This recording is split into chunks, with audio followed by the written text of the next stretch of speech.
கர்த்தர் ஒரு மனுஷனுக்குள்ளே அற்புதத்தை செய்யணும்னா எதிர்கேள்வி கேட்காம, அது பேர் தான் விசுவாசம்.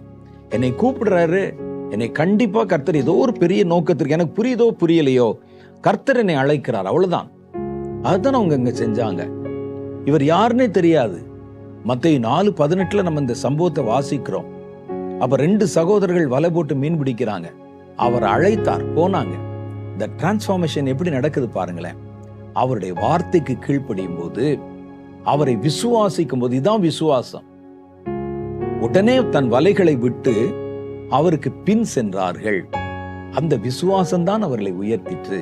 நான் சொன்னேனே, பரிசுத்த ஆவியானவர் உங்களுக்குள்ள அற்புதங்களை செய்யும் போது அதை பெற்றுக்கொள்ள உங்களுக்கு விசுவாசம் தேவைப்படுகிறது. அந்த அற்புதத்தை நீங்கள் எதனால் பெற்றீர்கள்? விசுவாசத்தினால்தானே என்று சொல்ல வருகிறார். அப்ப அந்த விசுவாசம் இருக்கும் போதுதான் நமக்குள் நடக்கிற அற்புதங்களை நம்மால பெற்றுக்கொள்ள முடிகிறது.